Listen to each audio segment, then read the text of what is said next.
आता है, फोन आता तो बोल दिया फिजिकली और ना मेंटली किसी भी प्रकार से हिंसा का। हाँ, एक जो बात कही गई मानसिक रूप से भी चोरी, जैसे कि आप किसी के अपनी आवश्यकता से अधिक, हम जो है कि आप वाइफ से या गर्लफ्रेंड से कई बार झूठ नहीं बोलेंगे तो वो आपके ऊपर ही हिंसा का काम आ जाएगा, तो अपने ऊपर भी हिंसा ना होने दे। तो कई बार ऐसा कहते हैं कि मेरे से ही सभी लोग निकले हुए हैं और सब मेरे में ही। तो आज का टॉपिक है हमारा अष्टांग योग। आज हम अष्टांग योग के बारे में बात करेंगे, काफी गहरी चर्चा करेंगे, इस पर प्रकाश डालेंगे। तो नीरज जी से कहना चाहूंगा कृपया आप अष्टांग योग में थोड़ा प्रकाश डालिए। तो जैसे कि हम समझेंगे अष्टांग योग। अष्टांग योग क्या है? तो महर्षि, जैसे मैंने बताया आपको, महर्षि पतंजलि ने योग को 8 अंगों में विभाजित किया। तो वो 8 अंग हैं यम, नियम, आसन, इसके बाद आता है प्राणायाम। ठीक है, प्राणायाम के बाद प्रत्याहार, फिर जो 3 लास्ट अंग आते हैं धारणा, ध्यान और समाधि। तो एक एक पॉइंट से समझेंगे तो क्या है कि यम और नियम कहीं ना कहीं हमारे जो नैतिक आचरण है वो समझाते हैं कि हमें समाज में और व्यक्तिगत किन नैतिक सिद्धांतों का पालन करना चाहिए, उस चीज के बारे में दर्शाते हैं। तो यम जो है वो सामाजिक रूप से आप किन नैतिक सिद्धांतों का पालन करते हुए विचरण करते हैं, समाज में रहते हैं। जैसे कि आप देखें कि यम के अंतर्गत आता है अहिंसा, सत्य, अस्तेय, ठीक है। इसके बाद आता है अपरिग्रह और ब्रह्मचर्य, ठीक है। तो जैसे कि मैंने बताया कि 5 यम है, ऐसी 5 नियम भी हैं। पहले हम यम के बारे में बात करें अगर, तो जैसे मैंने बोला कि अहिंसा, अहिंसा से शब्द से ही समझ में आता है कि अहिंसा यानी हिंसा ना करना। अब इस चीज में हिंसा का मतलब ये नहीं है कि आप सिर्फ मारपीट ना करें। हिंसा का मतलब मानसिक रूप से भी विचार, ऐसे हिंसात्मक विचार ना लाए किसी को भी लेके कि अगर वो कोई, कभी ऐसा हो सकता है कि किसी की बात पसंद ना आए, या कई बार ऐसा हो सकता है कि आपको कोई व्यक्ति ही पसंद ना हो और आपके माइंड में भी कहीं कहीं ना कहीं ये सारी चीजें चलने लगती हैं कि आप अरे इसको तो मैं नहीं छोड़ूंगा करके, या मैं इससे बदला लूंगा। कहीं ना कहीं आप हिंसा को पाल रहे हैं, है ना।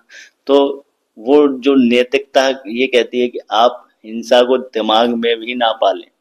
वो कहीं ना कहीं आपका ही इनडायरेक्टली नुकसान करती है। आप जिसके बारे में अगर आप यही सोचते हैं, हिंसा के बारे में सोचते हैं, तो एक दिन आप वो प्रैक्टिकली कर भी देंगे, है ना। जो आप सोचते हैं वो तो कहीं ना कहीं वो आपके विचार में पहले शामिल होती है, फिर वो आपके आचरण में आने लगती है और धीरे धीरे वो आचरण आपके लिए खुद घातक हो जाता है और आप उसको प्रैक्टिकली या समाज के भीतर जाके किसी ना किसी के साथ में वो कर भी सकते।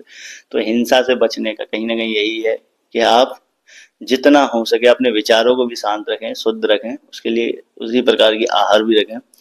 तो ये हमारा हिंसा का कॉन्सेप्ट यहाँ तक समझ में आता है कि हिंसा यानी कि ना तो फिजिकली और ना मेंटली किसी भी प्रकार से हिंसा का, हाँ मतलब किसी भी प्रकार से हम हिंसा का विचार ना करें, ना हिंसा करने में बिलीव रखें, ठीक है।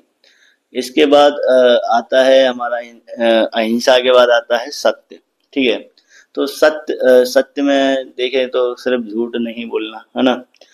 तो कहीं ना कहीं ऐसा है कि सत्य का पालन करना, सत्य का पालन आप कर रहे हैं तो हर परिस्थिति में तो आप सत्य का पालन नहीं कर सकते। कई बार किसी की जान बचाने के लिए हो सकता है कि झूठ भी बोलना पड़ जाए, ठीक है। लेकिन अब वो चीज एक अलग हो जाती है। लेकिन एक आम बोलचाल में या नैतिक आचरण का एक सिद्धांत ये होना चाहिए कि हमें जितना हो सके अपने पर्सनल यूज के लिए, अपने पर्सनल फायदे के लिए, या हम सिर्फ अपने आप को प्रोटेक्ट करने के लिए, अपने आप को प्रोटेक्ट करने के लिए ही मतलब झूठ बोलते हैं कई बार। जैसे हम बेसिक आम बोलचाल में आप देखना कि भाई कहाँ हो, और आप बोल देते कि नहीं मैं इस जगह पे हूँ, जबकि आप उस जगह पे हो भी नहीं, ठीक है। तो इस तरीके के झूठों से बचें, ठीक है। या आपके पास कुछ चीज है जो आप सामने वाले को दे सकते हैं, उसका फायदा हो सकता है, और आप सिर्फ इसलिए कि वो मेरे ही पास ही बना रहा है या मेरे काम आ सकता है, हो सकता है वो कल को आपके काम ना भी आए और आप झूठ बोल देते हैं। ये आपके वाइफ और गर्लफ्रेंड के काम आता है, फोन आता तो बोल दिया जाता है कि मैं यहाँ नहीं हूँ। हाँ, अभी ऐसा है कि अब, हाँ अभी ऐसा है कि आप वाइफ से या गर्लफ्रेंड से कई बार झूठ नहीं बोलेंगे तो वो आपके ऊपर ही हिंसा का काम आ जाएगा। तो अपने ऊपर भी हिंसा ना होने दे। तो कई बार ऐसा है कि झूठ बोलना भी कुछ दिशाओं में झूठ सही है, लेकिन आप किसी की झूठी गवाही दे रहे हैं तो वो तो गलत है। कहीं ना कहीं आप उसको बचानी है तो बोल सकते हैं नहीं, आप झूठी गवाही देंगे, ठीक है। जान बचाने वाला कॉन्सेप्ट अलग हो गया, आप किसी की जान को खतरे में डालने के लिए कई लोग जो बोलते हैं ना मैं सत्य का पालन करूंगा, ये करूंगा, वो करूंगा, फिर भी वो झूठ बोल देते हैं। वो बोलते हैं क्या ही हो जाएगा।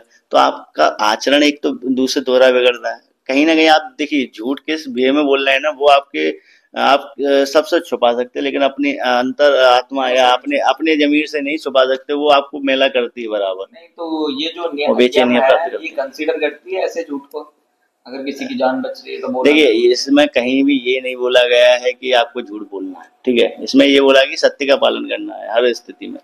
लेकिन एक आम व्यक्तिगत तरीके से अगर मैं बोलूँ कि आम व्यक्ति एक जीवन में कई बार ऐसे मौके आते हैं जहाँ उन्हें झूठ बोलना ही जरूरी हो जाता है, ठीक है। किसी की जान बचानी है या अपना सम्मान बचाना है। लेकिन अगर हम देखें कि हमारी जान या सम्मान बचाने के चक्कर में हम किसी और की जान या सम्मान का सौदा तो नहीं कर रहे, तो उस जगह पे हमें सत्य का ही पालन करना चाहिए, झूठ नहीं बोलना चाहिए, ठीक है। सत्य के बाद हम अगले यम नियम में, जो यम का जो अगला कॉन्सेप्ट है सत्य के बाद वो है अस्त्य, ठीक है। तो अस्त्य में हम देखें कि क्या आता है। तो अस्त्य में जो आती है वो आती है चोरी ना करना, ठीक है। अहिंसा, सत्य, फिर अस्त्य। तो अस्त्य का अगर हम देखें तो सामाजिक दृष्टिकोण में कहीं ना कहीं महत्व किया। अगर कोई देखा होगा ना, चोरों से तो सभी परेशान होते हैं ना, लेकिन इसके अंदर कहीं ना कहीं एक जो बात कही गई, मानसिक रूप से भी चोरी। जैसे कि आप किसी के विचार भी चुरा रहे हैं। जैसे आज मैंने आपसे कोई डिस्कस किया किसी बात को लेकर, वो बहुत इंपॉर्टेंट हो मेरे लिए, ठीक है, और आप हाँ सीक्रेट शेयर किया, फिर आपने उसको चुराया और कहीं और जाके अपने तरीके से व्यक्त करके बंदा दिया। तो कहीं ना कहीं आपने उसके विचार को भी चोरी किया, है ना। महिलाओं के साथ होता है, वो बात को नहीं रख पाती हैं, वो हाँ, बोल भी देती हैं, वो बोल देती हैं या इधर की बात उधर कर देना भी कहीं ना कहीं वो एक आपने इसका कोई चीज सुनी बड़े प्यार से, और फिर उसको सुनने के बाद आप उसको रख नहीं पाए, या कहीं ना कहीं आपने चोरी करने का मतलब ये वो भी एक अलग कॉन्सेप्ट में चली जाएगी चीजें थोड़ी सी।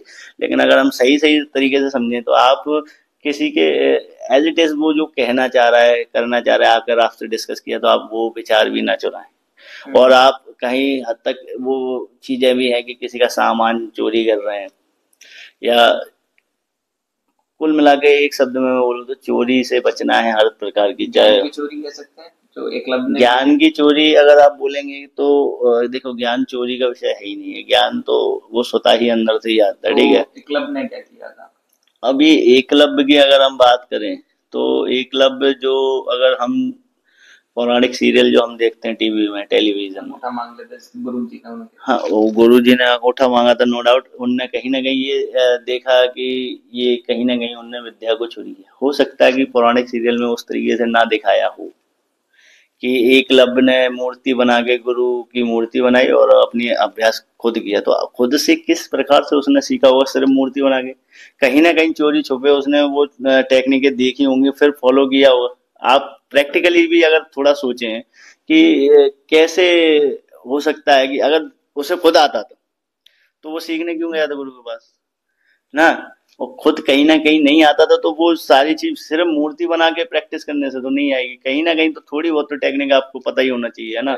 बिना टेक्निक के आप कितना ही प्रयास कर लें, कुछ भी कर लें, बिना सही टेक्निक का नहीं पता है तो आप कितना ही प्रयास कर लें वो चीज नहीं आ पाती।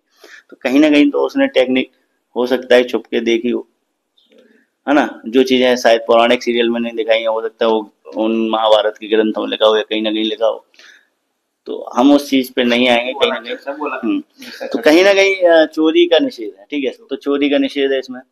तो अस्त्य के बाद जो आता है अगला कॉन्सेप्ट आता है हमारा, वो आता है अपरिग्रह, ठीक है। अपरिग्रह में क्या आता है कि अपनी आवश्यकता से अधिक हम अपनी आवश्यकता से अधिक संग्रह करके रखते हैं, चाहे वो अन्न का हो, धन का हो, या किसी भी प्रकार। जैसे आप देखिए कि आजकल साहूकार वगैरह क्या करते हैं, वो आवश्यकता से अधिक अन्न का संग्रह कर लेते हैं, फिर उसको ऊंचे ऊंचे दामों पे बेचने की कोशिश करते हैं। कई बार क्या होता है वो अन्न खराब हो जाता है, कीड़े लग जाते हैं, वो किसी के काम का नहीं रहता, फिर वो बेचते हैं। तो एक चोरी तो यही कर लिया उनने, लोभ के कारण। लोभ ही आता है अपरिग्रह में। तो एक तो लोभ के कारण उन्होंने पहले तो आवश्यकता से अधिक संग्रह कर लिया, फिर उसको बर्बाद करके दूसरे को दिया, तो वो भी एक पाप की दिशा में ही आ रहा है। पाप नहीं गए तो वो गलती है ना कहीं ना कहीं, ठीक है। आप पाप पुण्य का कॉन्सेप्ट नहीं भी माने तो कम से कम वो एक तरीके से आप हनन ही तो कर रहे हैं, है ना। तो कहीं ना कहीं आपको अपरिग्रह ना करें। आवश्यकता से अधिक धन हम क्या करते हैं, टैक्सेस चोरी कर लेते हैं, कई सारी चीजें जो आम जनता करते हैं, जो टैक्स भर सकती है, जो वो टैक्स चोरी करती है, टैक्स नहीं देते। वो कहते हैं क्यों ही दे हम सरकार को, तो सरकार कहाँ से लाएगी वो? सरकार नो डाउट कि वो उस चीज का गलत उपयोग कर रही है तो वो गलत है, लेकिन हम अपनी तरफ से तो क्लियर हो गए चले कि हमें जो टैक्सेस पे करने हैं या हमें जो चीजें हमारे काम की नहीं है तो वो दूसरों में बांटे। जैसे कई धनवान लोग होते हैं, उनके पास हो सकता है कि परिवार में कोई पुत्र नहीं है, पुत्री नहीं, मतलब उनके पास पर्सनल कोई बच्चे नहीं है, लेकिन तब भी वो अपने धन को संग्रह करते हैं और वो उसी को संग्रह करते हैं और निकल जाते हैं, मतलब खत्म हो जाते हैं, लेकिन वो उसका कहीं भी सदुपयोग नहीं करते, है ना। तो कहीं ना कहीं उनको करना चाहिए कि जिनके पास धन नहीं, उनकी सहायता करें, मदद करें, तो आप एक अच्छा ही कार्य करेंगे और उस चीज से भी बचेंगे, अपरिग्रह से भी। ठीक है, तो अपरिग्रह का मतलब होता है कहीं ना कहीं ऐसा लोभी व्यक्ति जो आवश्यकता से अधिक, लालच हाँ, आवश्यकता से अधिक संग्रह करने का कार्य करता है। ठीक है, मतलब उसकी आवश्यकता एक रोटी की और वो 10 रोटी रख के बैठ गया कि कहीं मेरे को जरूरत पड़ी तो, और वो जबकि वो हो सकता है कि पर्टिकुलर एक एक रोटी की जरूरत हर एक व्यक्ति को, है ना।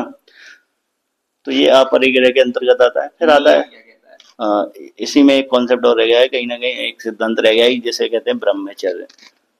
ब्रह्मचर्य एक बहुत बड़ा टॉपिक हो सकता है कि हम अगर इस चीज पे बात करें तो ब्रह्मचर्य से कई लोग क्या समझते हैं इस चीज को कि जो ब्रह्मचर्य है, ब्रह्मचर्य का मतलब होता है, तो ब्रह्मचर्य है, अगर हम ब्रह्मचर्य की बात करें तो ब्रह्मचर्य का जो कॉन्सेप्ट है, कहीं ना कहीं हम ये सोचते हैं कि जो एक पुरुष और मादा के बीच में जो संबंध बनते हैं वो ना बना के ही ब्रह्मचर्य का धारण किया जाता है। नहीं, अगर हम शब्द से ही क्लियरफाई करें कि ब्रह्म प्लस आचरण, यानी कहीं ना कहीं ब्रह्म के समान आपके आचरण होने चाहिए। ब्रह्मचर्य का मतलब आप ब्रह्म की तरह अपने आचरण रखते हैं। ब्रह्म क्या करता है, वो ब्रह्म या आत्मा या परमात्मा का रूप है आत्मा। ठीक है, आप अपने मूल स्वरूप को जानते हैं और आप परमात्मा की तरह अगर आचरण रखते हैं तो आप कभी भी झूठ बोलेंगे नहीं। ठीक है, क्योंकि आपको झूठ बोलने की कोई जरूरत महसूस नहीं होगी, क्योंकि आप किसी भी बंधन में बने नहीं है, पहली बात।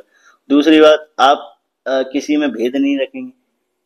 कहीं ना कहीं आप जानते हैं कि मेरे से ही सभी लोग निकले हुए हैं और सब मेरे में ही आके समा जाएंगे, तो आप क्यों किसी से भेद रखेंगे। जैसे शिव परम ब्रह्मचारी कह सकते हैं शिव को कि वो शिव की अवस्था ही ऐसी है कि वो ना तो राक्षसों में ही भेद करते हैं, ना देव में ही भेद करते हैं, ना किसी में करते हैं। वो तो पशुओं में भी भेद नहीं करते, यहाँ तक कि कीड़ों में भी भेद नहीं करते, वो सभी को अपना मानते।